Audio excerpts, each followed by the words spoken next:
वृहद सप्तऋषि अर्सा मेजर यह 7 तारों का एक समूह है। इसके ऊपरी तारे के ठीक सामने ध्रुव तारा अवस्थित रहता है। एवं लघु सप्तऋषि यह भी 7 तारों का एक समूह है, किंतु यह सप्तऋषि के उल्टे आकार का होता है। इसके सहयोग से भी ध्रुव तारा को ढूंढा जा सकता है। यह वृहद सप्तऋषि है, लघु सप्तऋषि, इन दोनों के बीच में ध्रुव तारा उपस्थित रहता है। नक्षत्र किसे कहते हैं? सूर्य के समीप तारों के समूह को नक्षत्र कहते हैं। इसकी संख्या 27 होती है। नोट करने वाली बातें, भारतीय मनीषियों ने एक 28वें नक्षत्र अभिजीत की भी परिकल्पना की है। सूर्य एक महीने में 2.25 नक्षत्र पार कर पाता है। भारतीय ज्योतिष पर इसका प्रभाव देखा जाता है और कुछ प्रमुख नक्षत्र चित्रा, हस्त, विशाखा, श्रवण, धनिष्ठा, माघा, आर्द्रा, अनुराधा, रोहिणी आदि। ब्रह्मांड की उत्पत्ति का सिद्धांत।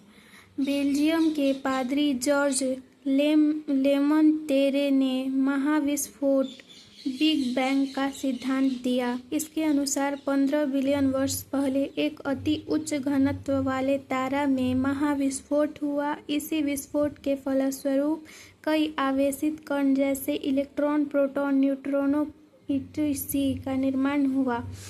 इसी विस्फोट के बाद से स्पेस का निर्माण हुआ तथा समय की गणना प्रारंभ हुई। कण आपस में संकेंद्रित होकर तारों का निर्माण कर लिए। कई तारे मिलकर आकाशगंगा निर्माण कर लेते हैं। 3 आकाशगंगा मिलकर सुपर क्लस्टर का निर्माण कर लिए। कई सुपर क्लस्टर मिलाकर ब्रह्मांड बनता है। हब्बल नामक वैज्ञानिक ने बताया कि यह ब्रह्मांड विस्तारित हो रहा है। अंतरिक्ष में छोड़े गए हब्बस नामक दूरदर्शी से इस विस्तार का पता चलता है। उन्होंने आकाशगंगाओं के बीच बढ़ रही दूरियों के आधार पर सिद्ध किया। विद्वानों का मानना है कि ब्रह्मांड को विस्तारित करके कोई शक्ति है जो इसे खींच रही है। अतः जब यह शक्ति समाप्त होगी तो ब्रह्मांड पुनः सिकुड़ना चालू हो जाएगा और सिकुड़कर पुनः अपनी प्रारंभिक अवस्था में चला जाएगा। तब इसे सुपर क्रंच कहा जाएगा। बिग बैंग 10 बिलियन वर्ष पहले, फिर उसके कण स्पेस टाइम बने, फिर तारा बना, फिर तारों मिलकर आकाशगंगा बने, 3 आकाशगंगा मिलकर क्लस्टर बनाए, और बहुत सारे क्लस्टर मिलकर ब्रह्मांड का निर्माण हुआ। सूर्य के सबसे करीब सौरमंडल है, उसके बाद नक्षत्र है, उसके बाद तारा है, उसके बाद आकाशगंगा, उसके बाद क्लस्टर, उसके बाद ब्रह्मांड। सौरमंडल के उत्पत्ति संबंधी सिद्धांत। सूर्य तथा उसके आसपास के क्षेत्र को सौरमंडल कहा जाता है। इसके उत्पत्ति संबंधी कई सिद्धांत प्रचलित है। पहला है मोनोस्टार, एक तारा सिद्धांत। इस सिद्धांत के अनुसार सौरमंडल का निर्माण सूर्य के ही टुकड़ों से हुआ है। इस सिद्धांत को 2 विद्वानों ने दिया। गैसीय सिद्धांत, इसे कांट महोदय ने दिया। इसके अनुसार सूर्य के घूर्णन गति के कारण सूर्य के बाहरी परत अलग हो गया तथा ठंडा होकर ग्रहों का निर्माण कर लिया। इस सिद्धांत को अस्वीकार कर दिया गया। निहारिका नेबुला सिद्धांत, इसे लाप्लास ने दिया। इसके अनुसार सूर्य की बाहरी परत ठंडी हो गई किंतु आंतरिक परत गर्म बनी रही, जिस कारण इसका बाहरी भाग टूटकर अलग हो गया और इसी अलग हुए भाग से ग्रहों का निर्माण हुआ। इन दोनों सिद्धांत को नकार दिया गया क्योंकि ग्रह की संरचना सूर्य की संरचना से भिन्न पाई गई है। यह इसका प्रैक्टिकल है। ये कांट गैसीय के अनुसार और लाप्लास निहारिका सिद्धांत के अनुसार। डुअल स्टार थ्योरी दूसरा है। इस सिद्धांत के अनुसार सौर मंडल का निर्माण 2 तारों से हुआ है। इस सिद्धांत को 2 विद्वानों ने दिया है। पहले चेम्बरलिन, इसके अनुसार सूर्य के समीप एक विशाल तारा था जिसके गुरुत्वाकर्षण के कारण सूर्य का ऊपरी भाग टूट गया और ऊपरी भाग अलग हो गया, जिससे सौरमंडल का निर्माण हुआ। ये है चैमरिल के अनुसार। तारा सूर्य को खींचा तो तारा ये ग्रह का निर्माण हुआ। और दूसरा है जीन्स के अनुसार। इसके अनुसार सूर्य के समीप एक बहुत बड़ा तारा था जिसका गुरुत्वाकर्षण के कारण सूर्य के ऊपरी भाग को अलग कर दिया। जब यह तारा सूर्य के समीप आया तो उसके बहुत बड़े भाग को सूर्य से अलग कर दिया गया जिससे बड़े ग्रहों का निर्माण हुआ। इन दोनों सिद्धांतों को नकार दिया गया क्योंकि ग्रहों की संरचना सूर्य से बिल्कुल ही भिन्न है। यह तारा जो है सूर्य को खींच रहा है तो इसमें से जो बड़े कण निकल रहे हैं वो बड़े ग्रह बने और छोटे कण छोटे ग्रह। तो जीन्स के अनुसार यह कहा गया था। यह इस सिद्धांत को भी नकार दिया गया। Double star theory. इस सिद्धांत के अनुसार सौरमंडल का निर्माण सूर्य के आंतरिक दो तारों से हुआ। इस सिद्धांत को लिलिटन ने दिया। इसके अनुसार सूर्य के अतिरिक्त दो तारे थे जिसमें एक तारे में विस्फोट हो गया और सूर्य के गुरुत्वाकर्षण से वे सूर्य के समीप आ गए और उससे ग्रहों का निर्माण हुआ, जबकि दूसरा तारा ब्लैक होल में विलीन हो गया। इस सिद्धांत को मान्यता प्राप्त है। वर्तमान में ग्रह का स्वरूप उस विस्फोट तारा के समान है। यह सूर्य है और यह दो तारा था। तो यह विस्फोटक तारा है, बड़ा तारा।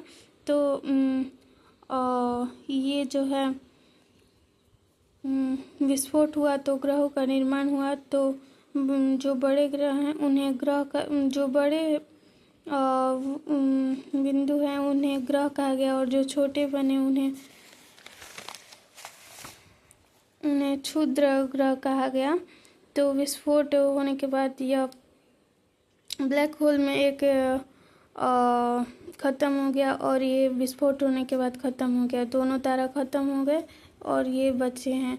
तो जो सूर्य से दूरी पर हैं तो ये मिलकर ये बड़ा वाला ग्रह है और ये जो क्षुद्र ग्रह हैं ये सभी इन सभी टुकड़ों में गोल गोल इसके चक्कर लगा रहे हैं। जैसे शनि ग्रह और बुध ग्रह कौन कौन होते हैं जिसके स्वरूप ऐसा ही रहता है।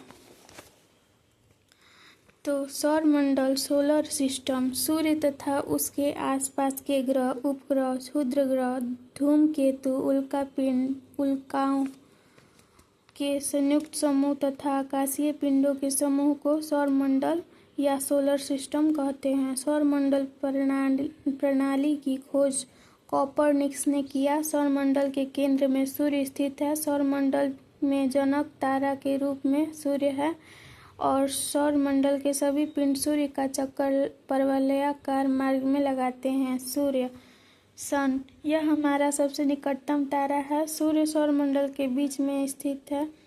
सूर्य सौरमंडल का प्रधान होता है। सूर्य की आयु लगभग 15 अरब वर्ष है जिसमें से वह 5 अरब वर्ष जी चुका है और 10 अरब वर्ष अभी बाकी है। यह हमारी आकाशगंगा मंदाकिनी मिल्की वे से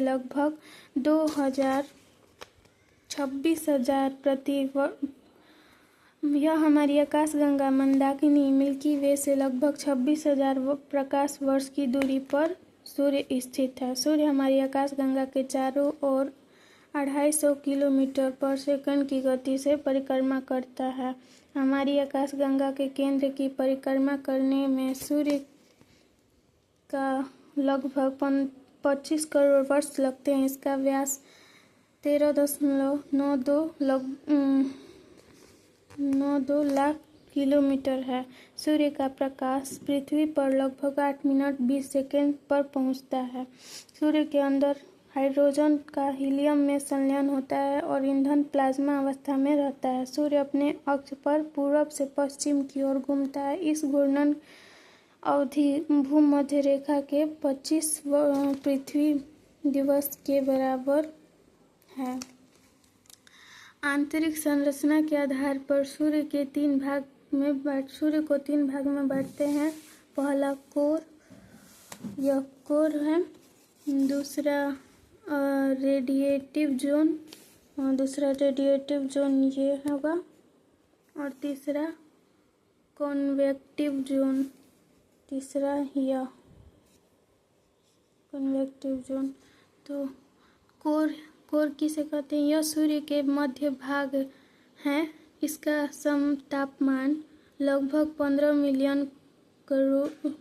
मिलियन डिग्री सेंटीग्रेड है। इसी में हाइड्रोजन का हीलियम में संलयन होना है। यह प्लाज्मा अवस्था है। यहीं पर नाभिकीय संलयन की अभिक्रिया होती है, जिससे अपार ऊर्जा निकलती है। रेडिएटिव जोन विकिरण मंडल कोर में हुए संलयन के फलस्वरूप कई प्रकार की किरणें विद्युत चुंबकीय विकिरणों के रूप में निकलती हैं, जो रेडिएटिव जोन में दिखती हैं। इसमें एक्स-रे, गामा रे और वाई रे किरण तथा फोटोन पाए जाते हैं।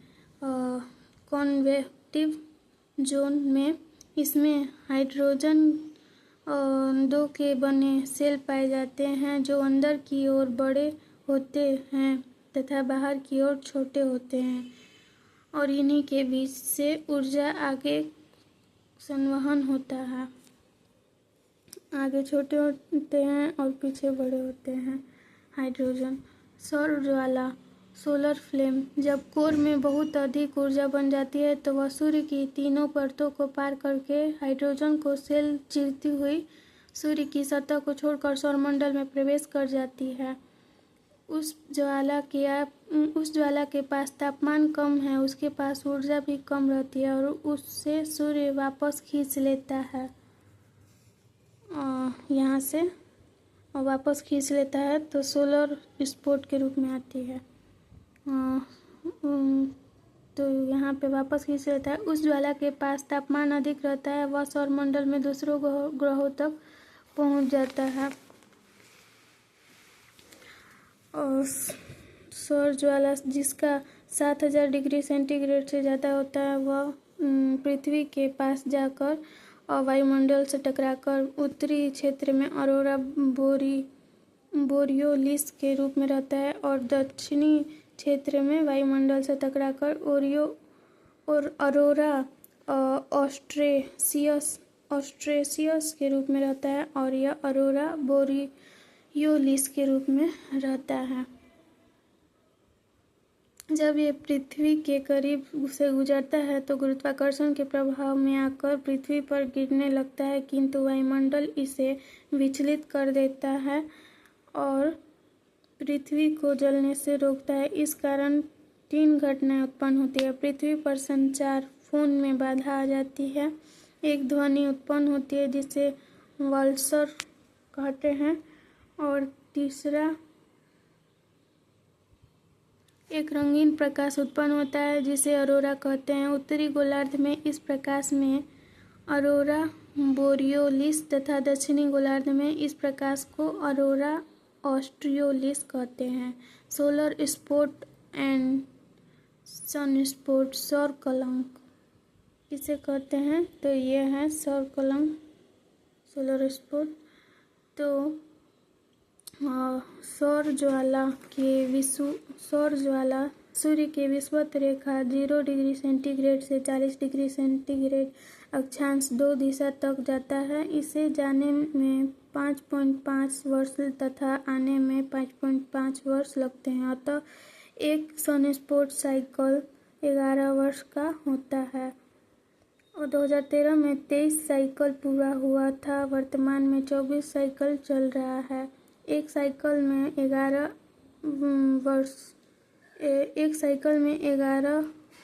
वर्ष में और 100 सोलर इवेंट होते हैं।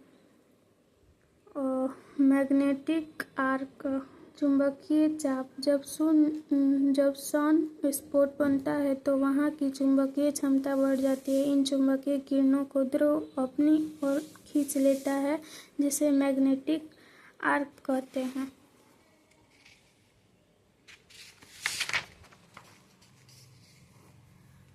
सूर्य की बाहरी परत। सूर्य के बाहर उसकी 3 परतें होती हैं।